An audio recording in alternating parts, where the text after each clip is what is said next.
Hello नमस्कार. तर स्वागत आहे तुमचं माझ्या एका नवीन व्हिडिओमध्ये.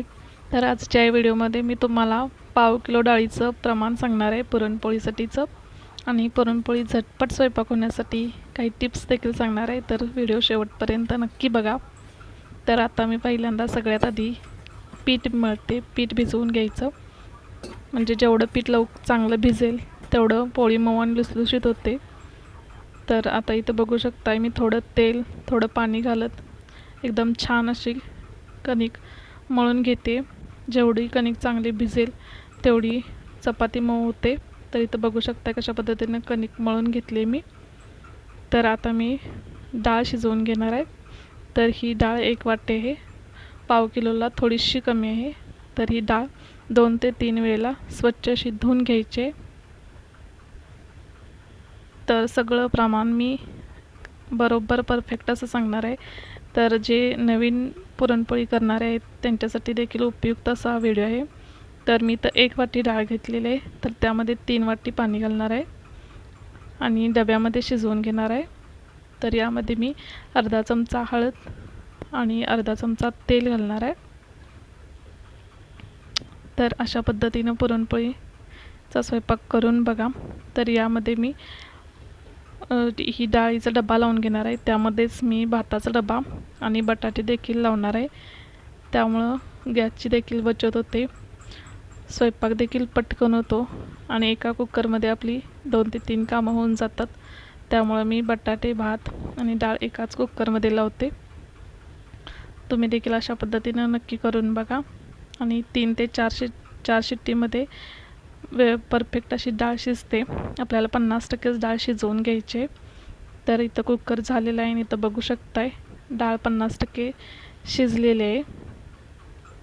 तर आता इथं पातेल्यात पाणी गरम करत ठेवले, त्यामध्ये जी 50% डाळ शिजवून घेतलेली आहे ती यामध्ये घालायचे आणि आपल्याला जेवढं येळवणी म्हणजे आमटीसाठी जेवढं येळवणी पाहिजे तेवढं पाणी घालून घ्यायचं आहे. तर इथं बघू शकताय यामध्ये डाळ चांगली शिजवून घ्यायची.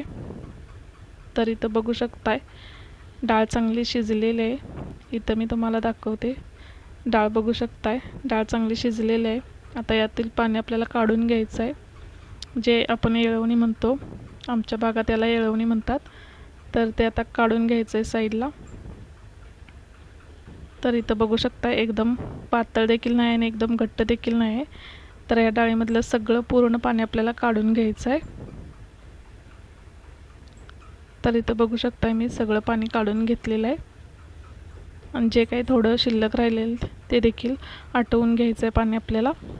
इथं मी सगळं पाणी काढून घेतलेलं आहे आणि आता यामध्ये आपल्याला गूळ घालायचं आहे. तर अशा पद्धतीने पूर्ण पाणी नितळून घ्यायचं आहे. तर इथं बघू शकताय आणि जे थोडं शिल्लक राहिलेलं आहे ते गॅस लावून पूर्ण आटवून घ्यायचं आहे. तर अशा पद्धतीनं डाळ पाणी काढलं की चांगली डाळ हलवायची आहे, नाहीतर मग खाली लागते. तर आता पूर्ण पाणी आटलेलं आहे. ज्या वाटीनं मी डाळ घेतलेली आहे त्याच वाटीनं 1 वाटी गूळ घेतला आहे. हे प्रमाण परफेक्ट आहे. तर अशा पद्धतीनं नक्की करून बघा. तर हे चांगलं हलवायचं आहे, एकजीव करायचं आहे. हे मध्ये मध्ये मिश्रण हलवायला लागतं, नाही तर मग खाली लागतं. तर आता यामध्ये मी सुंठ, जायफळ, वेलदोड्याची पावडर घातलेली आहे अर्धा चमचा. तर अशा पद्धतीने हलवून घ्यायचं. इथं पुरण परफेक्ट शिजण्याची एक ट्रिक सांगते, कसं ओळखायचं आहे ते. तर इथे बघू शकताय पळी उभी राहिली की समजायचं आपलं पुरण परफेक्ट असं झालेलं आहे. तर इथं लगेचच मी पुरण वाटून घेणार आहे. गरम आहे असलं की लगेच वाटतो. तर इथं कटाची आमटीची तयारी. तर इथं ओलं खोबरं, जिरं, 1 टोमॅटो आणि आलं लसूण घेतलेलं आहे. तर मी आता आमटीची फोडणी करते. त्याची बारीक अशी पेस्ट करून घ्यायची आपल्याला. तर इथं आमटी फोडणी टाकण्यासाठी थोडंसं कटाच्या आमटीला तेल जास्त लागतं. तर इथं ठेचलेला लसूण घेतलेला आहे, जिरं आणि सगळ्यात महत्त्वाचं म्हणजे कढीपत्ता. या आमटीला कढीपत्ता लागतो आणि फोडणीसाठी हिंग घातलेला आहे. आणि जो वाटून घेतलेला बारीक मसाला केलेला आहे तो घालायचा आहे आणि मसाला छान असा परतून घ्यायचा आहे.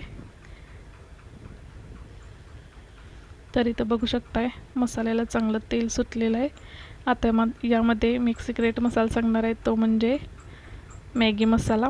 हा मसाला घालून आमटी करून बघा एकदा, खूप छान होते. आणि हा मसाला घातल्यावर आमटी केल्यावर अजिबात पित्त होत नाही. तर अशा पद्धतीने नक्की आमटी करून बघा. तर आता यामध्ये आपली जी कांदा लसूण मसाला चटणी असते ती घातलेली आहे. जसं आपल्याला तिखट कमी जास्त हवं असेल त्याप्रमाणे घालून घ्यायचं आहे. आणि जे आपण येळवणी काढलेलं आहे ते यामध्ये घालायचं आहे. अशा पद्धतीने ही साधी सिंपल अशी कटाची आमटी आहे. हा मसाला घालून अशा पद्धतीनं नक्की आमटी ट्राय करून बघा आणि कशी होती ते मला कमेंट करून नक्की सांगा.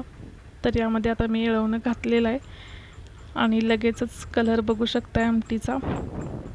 अजून त्याला उकळी देखील आलेली नाही. तर आमटीचा कलर तुम्ही तर बघू शकताय, खूप छान आणि टेस्टी होते आणि पित्त अजिबात होत नाही. तर आता यामध्ये चवीनुसार मीठ घालायचं आहे. या आमटीला जास्त शिजवायला वगैरे लागत नाही. 2-3 वेळा उकळी आली की 2-3 मिनटं शिजवून घ्यायचे आणि गॅस बंद करायचा आहे. तर झटकीपट अशी ही आमटी होते आणि छान लागते. तर इथं आमटी पुरण देखील माझं तयार झालेलं आहे. तर आता लगेचच पोळ्या लाटण्यासाठी घेणार आहे. तर मी इथं आता पोळ्या लाटायला घेतलेल्या आहेत. तर मी तेलाच्या पोळ्या करते, पिठाच्या पोळ्या नाही करत. तर इथं उंडा करण्याची प्रत्येकाची पद्धत गोळा करण्याची वेगवेगळी असते. तर अशा पद्धतीनं गोळा करून हलक्या हातानं पहिल्यांदा असं गोळा थोडासा हे करून घ्यायचा आहे, मगच लाटायला घ्यायचं आहे. तर याला थोडं तेल जास्त लागतं. तर एकदम सावकाश हलक्या हातानं असं पोळपट फिरवत एकदम हलक्या हातानं आपल्याला लाटणं फिरवायचं आहे. आपण चपातीला जसं फास्ट फिरवतो तसं फिरवून चालत नाही, एकदम नाजूक हाताने करायला लागतं. तर इथं बघू शकता मी कशा पद्धतीनं पोळी लाटून घेतलेली आहे.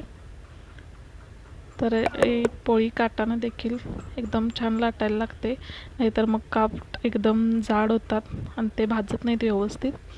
त्यामुळे एकदम काटापर्यंत पोळी छान अशी लाटायला लागते. तर इथं बघू शकता मी कशी लाटून घेतलेली आहे. तर इथं माझी पोळी पूर्ण लाटून झालेली आहे आणि अशा पद्धतीनं हलक्या हातानं लाटण्यावरती घ्यायची आणि आपल्या बाजूनं पोळी टाकायची, उलटी पोळी नाही टाकायची. पोळी तव्यावर टाकली की गॅस मोठाच ठेवायचा आहे, म्हणजे पोळी चटकन भाजते आणि पोळी छान भाजली जाते सगळ्या बाजूनी. तर दुसऱ्या गोळ्यानं मी पोळपाटावरचं सगळं तेल अशा पद्धतीनं घेतलेलं आहे. तर इथं बघू शकताय म्हणजे पोळपाटावरचं तेल खाली गळत वगैरे नाही, तर ते छान असं त्या पिठाच्या गोळ्यानं मी पुसून घेतलेलं आहे. तर इथं बघू शकताय माझी पोळी टम्म अशी फुगलेली आहे आणि काठ देखील एकदम नाजूक तुम्हाला दिसत आहेत. एकदम जाड अशी पोळी नाही आहे, एकदम नाजूक अशी पोळी केलेली आहे. तर अशा पद्धतीनं मी सगळ्या पोळ्या करून घेते. तर इथं बघू शकताय पोळीला छान असा कलर आलेला आहे. तर अशाच पद्धतीने मी दुसरी देखील पोळी करून घेते. तर प्लीज माझा व्हिडिओ तुम्हाला आवडला असेल तर प्लीज माझ्या चॅनलला लाईक करा, शेअर करा आणि सबस्क्राईब करा जर नवीन असाल माझ्या चॅनलवर तर. आणि माझे व्हिडिओ तुम्हाला कसे वाटतात ते मला कमेंट करून नक्की सांगा. तर अशा पद्धतीनं मी दुसरी देखील पोळी लाटून घेते. तर व्हिडिओ शेवटपर्यंत बघितल्याबद्दल खूप खूप धन्यवाद. तर असेच माझे व्हिडिओ सगळे बघा. छान छान रेसिपीज माझ्या कशा वाटतात ते मला कमेंट करून नक्की सांगा. तर ज्या कोणी नवीन गृहिणी, नवीन लग्न झालेल्या ताई असतील त्यांनी अशा पद्धतीनं, ज्यांना अजिबात पोळ्या करता येत नाहीत त्यांनी अशा पद्धतीनं परफेक्ट प्रमाण आहे, असे मी जे प्रमाण सांगितले ते प्रमाण एकदम ॲक्युरेट आहे. त्या पद्धतीनं नक्की पुरणपोळी करून बघा आणि कटाची आमटी करून बघा. कटाची आमटी कशी होते ते मला कमेंट करून नक्की सांगा. खूप छान आणि टेस्टी होते आणि अगदी साधी सिंपल अशी केलेली आहे. तर नक्की ट्राय करून बघा आणि आमटी आणि पोळ्या अशा पद्धतीने कशा होतात ते देखील मला कमेंट करून नक्की सांगा. तर व्हिडिओ शेवटपर्यंत बघितल्याबद्दल धन्यवाद. तर चला असेच माझे रोजचे व्हिडिओ नवीन नवीन रेसिपीज असतात त्या नक्की बघत जा. तर असेच सपोर्ट असू द्या. तर चला, थँक्यू.